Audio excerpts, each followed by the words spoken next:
Coucou, bienvenue dans ce nouveau petit tuto. Aujourd'hui nous allons dessiner et peindre une théière.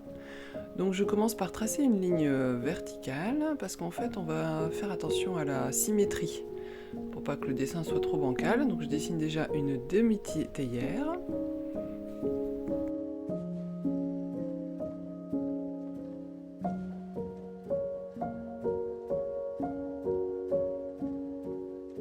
Et ensuite, grâce à une table lumineuse, je viens reporter en fait cette demi-théière sur une autre petite feuille.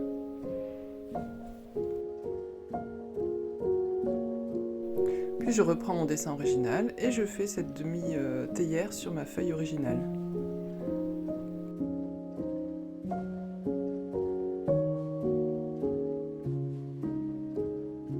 Je viens ensuite rattraper l'arrondi de la théière. Je gomme et ensuite on peut attaquer, en fait marquer un peu déjà les ombres, ce qui servira de guide ensuite pour l'aquarelle. Le papier ici que j'utilise est du Montval de chez Canson.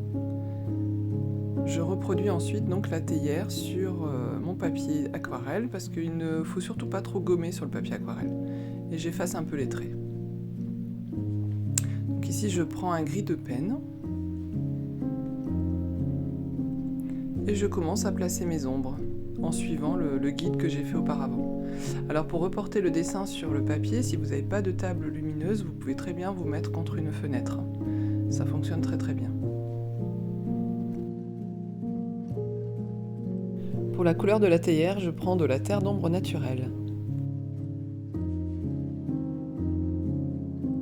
Et je viens donc faire un second lavis par-dessus mes ombres en laissant quelques zones blanches pour le reflet de la lumière et j'hésite pas après à repasser sur les ombres.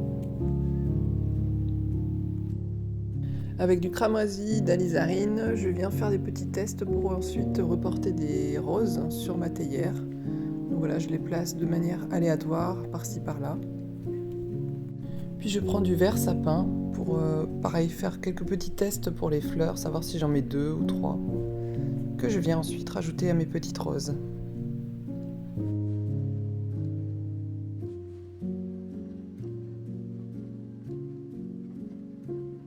Je prends ensuite un crayon de couleur marron foncé, car c'est plus simple de le faire au crayon de couleur qu'à l'aquarelle, pour marquer un peu plus les zones les plus sombres, donc un peu les contours, rehausser un peu les ombres par-ci par-là. Puis je prends un crayon noir, pareil pour accentuer encore plus des petits coins par-ci par-là.